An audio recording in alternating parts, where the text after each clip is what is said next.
वो गोदी मीडिया है ना, उसका काम 10 सालों से यही तो होता रहा है, मोदी जी के तलवे चाटना। तो तलवे जब चाटे जा रहे तो उनके ऊपर कार्रवाई कैसे कर लेंगे वो? उनको तो छोड़ दिया, जो सच्चाई दिखाने वाले लोग थे जैसे 4 PM चैनल हुआ उनको बैन कर दिया गया था। नेहा सिंह राठौर है, सच्ची बातें पूछी, जो जेन्युइन बात थी सरकार से पूछनी चाहिए वो बात पूछी, उनके ऊपर FIR दर्ज करा दी।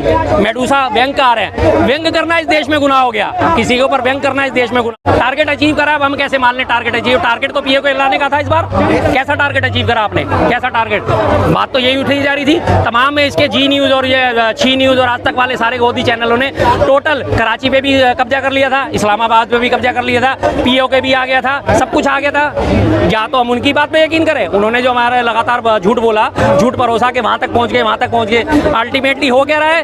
कराची पे कब्जा तो दूर की बात है, तेलंगाना में हैदराबाद में एक वो कराची बेकरी है, ये भक्तजन अनपढ़ लोग उस जाके कराची बेकरी के जाके वो बोर्ड तोड़ रहे हैं कि इसका नाम कराची क्यों है? असली कराची में जाने के बदले उसके कराची बेकरी के बोर्ड तोड़ रहे हैं कि ये कराची है। वाह भाई वाह। इस हिसाब से तो मैं कह रहा हूँ आओ भैया, यहाँ पे एक लाहौरी गेट थाना भी है, लाहौर पे भी चढ़ाई करो, आओ डंडे लेके फसाद लेके लाहौरी गेट थाने पे चढ़ाई करके दिखा दो जरा, पता चल जाएगा दिल्ली पुलिस कैसी सेवा करेगी तुम्हारी।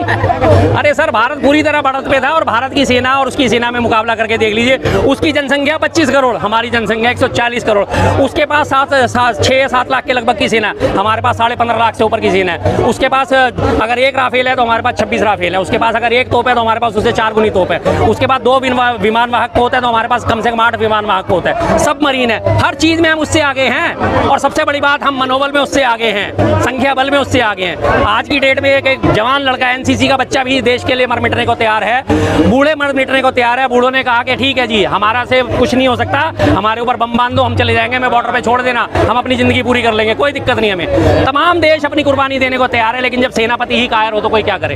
ये बीजेपी IT सेल के ट्रोलर है सारे के सारे, जो उन्हें ट्रोल कर रहे हैं। आज उन्हीं के पैदा करे भस्मासुर, आज उन्हीं के सर पे हाथ रखने के लिए पीछे पीछे भाग रहे हैं। भस्मासुर याद होगा सबको, एक राक्षस था जिसे शिव जी से वरदान प्राप्त था कि जिससे सर पे हाथ रख देगा वही जल के राख हो जाएगा, तो शिव जी के पीछे ही भाग लिया था वो। तो आज यही वो भस्मासुर है कि जो लगातार अब IT सेल वाले जो हैं, विदेश सचिव हैं, उन्होंने जो सरकार ने बोला, सरकार का पक्ष सामने रखा, उनकी बेटी को थ्रेट देने जानी शुरू कर दी, उनको लगातार गालियां बकनी शुरू कर दी। तो आज ये वो IT सेल है जिनके मुंह खून लग चुका है, उन्हें कुछ नहीं चाहिए, उन्हें कुछ नहीं चाहिए, सिर्फ उन्हें ट्रोलिंग करनी है और सिर्फ ट्रोलिंग करनी है। हकीकत कुछ भी हो, बात कुछ भी हो, उन्हें सिर्फ ट्रोलिंग से मतलब है। तो देख लीजिए देश को कहां से कहां पहुंचाती है, जिस बात की हम लगातार आलोचना करते हैं उसका परिणाम आज सामने है। बिल्कुल मेरी नजरों में क्या सारे लोग खड़े मेरे से, मेरे इलाके के आप सलाह क्यों लेते? सबसे पूछ लीजिए गलत है या नहीं है, सबसे पूछ लीजिए।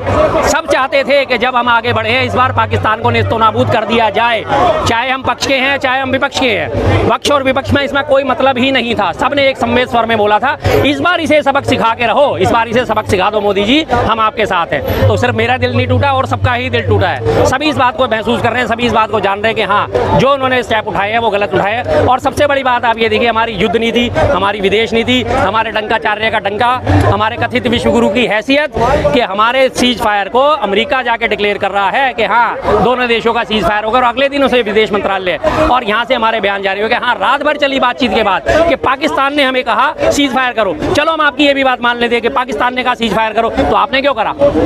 आपने क्यों करा? पिटने वाला बंदा तो हमेशा ही बोलता है भाई छोड़ दे, भाई छोड़ दे, भाई छोड़ दे, और जबकि आपको पता है कि ये फिर पलट के वार करेगा अगर इसे छोड़ दिया गया तो क्यों छोड़ा? क्यों छोड़ा? नहीं छोड़ा ना, नहीं छोड़ना चाहिए था। अगर पाकिस्तान ने रहम की भीख मांगी थी कि हाँ सीज फायर कर लो, तो आपने क्यों करा? आपने क्यों करा? जब हम आपके साथ हैं, तन मन धन से आपके साथ है, तो आपने क्यों करा? इसका मतलब सेनापति में 56 इंच का सीना नहीं है, कारता है 56 इंच की, 5.6 का सीना है उनका, और कुछ नहीं है, सिर्फ लंबी जुबान है 56 इंच की, जो हमेशा बक बक बक करती है। अपने पक्ष के लोगों को, अपने देश के लोगों को दबाने के लिए वो जबान बड़ी काम करती है, वो ताकत पूरी काम करती है। किसी का चैनल बैन कर दिया जाता है, किसी राष्ट्रवादी नेत्रियों के ऊपर मुकदमे दर्ज कर दिए जाते हैं, किसी व्यंगकार के ऊपर मुकदमे लाद दिए जाते हैं। वो ऐसे ही लोगों को दबा सकते हैं, जब असली लोगों को दबाने का टाइम आता है वो चार कदम पीछे हट जाते हैं, 4 दिन में पीछे हट जाते हैं। लेकिन सवाल तो ये भी है कि लिखित समझौता नहीं हुआ है। लिखित समझौता हुआ या नहीं हुआ, इससे फर्क क्या पड़ा सर? इससे फर्क क्या पड़ा? युद्ध करने के लिए क्या कोई लिखित में जारी हुआ था? जब हमने अटैक करा लिखित में जारी हुआ था?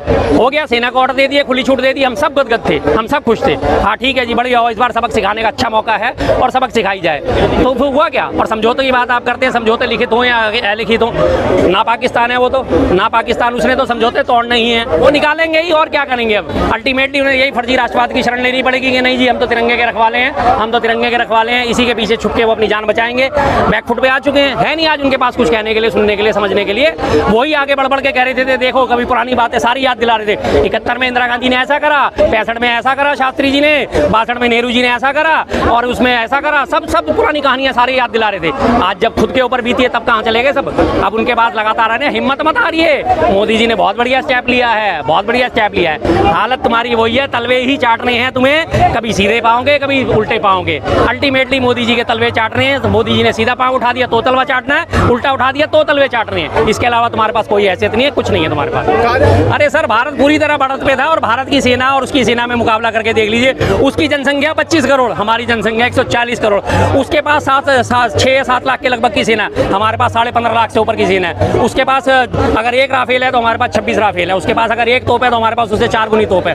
उसके बाद 2 विमान वाहक होता है तो हमारे पास कम से कम 8 विमान वाहक होता है। सब मरीन है, हर चीज में हम उससे आगे हैं।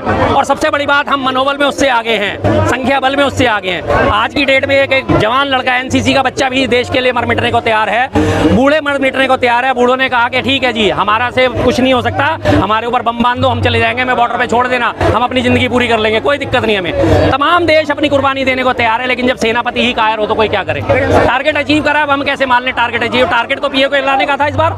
कैसा टारगेट अचीव करा आपने, कैसा टारगेट? बात तो यही उठी जा रही थी। तमाम में इसके जी न्यूज और ये छी न्यूज और आज तक वाले सारे गोदी चैनलों ने टोटल कराची पे भी कब्जा कर लिया था, इस्लामाबाद पे भी कब्जा कर लिया था, पीओ के भी आ गया था, सब कुछ आ गया था। या तो हम उनकी बात पे यकीन करें, उन्होंने जो हमारे लगातार झूठ बोला, झूठ भरोसा के वहां तक पहुंच गए, वहां तक पहुंच गए। अल्टीमेटली हो क्या रहा है? कराची पे कब्जा तो दूर की बात है, तेलंगाना में, हैदराबाद में एक वो कराची बेकरी है, ये भक्तजन अनपढ़ लोग उस जाके कराची बेकरी के जाके वो बोर्ड तोड़ रहे हैं कि इसका नाम कराची क्यों है। असली कराची में जाने के बदले उसके कराची बेकरी के बोर्ड तोड़ रहे हैं कि ये कराची है। वाह भाई वाह। इस हिसाब से तो मैं कह रहा हूँ, आओ भैया, यहाँ पे एक लाहौरी गेट थाना भी है, लाहौर पे भी चढ़ाई करो, आओ डंडे लेके, फसाद लेके लाहौरी गेट थाने पे चढ़ाई करके दिखा दो जरा, पता चल जाएगा दिल्ली पुलिस कैसी सेवा करेगी तुम्हारी। वो गोदी मीडिया है ना, उसका काम 10 सालों से यही तो होता रहा है, मोदी जी के तलवे चाटना। तो तलवे जब चाटे जा रहे तो उनके ऊपर कार्रवाई कैसे कर लेंगे वो? उनको तो छोड़ दिया, जो सच्चाई दिखाने वाले लोग थे, जैसे 4 PM चैनल हुआ, उनको बैन कर दिया गया था। नेहा सिंह राठौर है, सच्ची बातें पूछी, जो जेन्युइन बात थी सरकार से पूछनी चाहिए वो बात पूछी, उनके ऊपर FIR दर्ज करा दी। मेडूसा व्यंगकार है, व्यंग करना इस देश में गुनाह हो गया, किसी के ऊपर व्यंग करना इस देश में गुनाह, उनको जेल है, उनके ऊपर FIR दर्ज कर दी। आज हालत क्यों पैदा कर दी है कि सरकार से सवाल पूछा तो आप देशद्रोही हो, सरकार से सवाल क्यों ना पूछे? वो 4 आतंकवादी जो आके गोलीबारी करके गए थे, उनके कटे हुए सर कहाँ हैं? वो कैसे वापस चले गए? बताया जा रहा है कि 2017 में वो सीमा पार करके आए थे, ट्रेनिंग ली और ट्रेनिंग लेने के बाद अंदर घुसे हैं, फिर वो हमला करके वापस चले गए। जब तुम्हारे पास इतनी जानकारी है तो तुम्हें उन्हें पकड़ने में दिक्कत क्या है?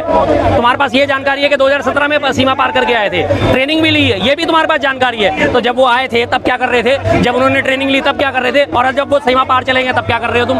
हमारे देश में BSF जो है, बॉर्डर सिक्योरिटी फोर्स, सीमाओं की निगरानी करता है, उस BSF में 17,500 पद खाली पड़े हुए हैं। लाखों करोड़ की अपनी अर्थव्यवस्था का हवाला दिया जाता है, चौथी अर्थव्यवस्था का हवाला दिया जाता है, लेकिन 17,500 पद जो है वो नहीं भरे जाते ताकि देश की सुरक्षा मजबूत हो सके। आज अगर 17,500 जवान और होते हमारे BSF में, तो क्या बॉर्डर सिक्योरिटी मजबूत नहीं होती? क्या बॉर्डर पार करके किसी की हिम्मत थी कि हमारे देश में घुस सके? लेकिन नहीं, इन्होंने तो अपनी चलानी है, कभी अग्निवीर भर्ती करने, कभी सेना के रक्षा बजट में कटौती करनी है। बस वो इसलिए क्योंकि गोदी मीडिया लगातार मोदी नामा करता रहता है।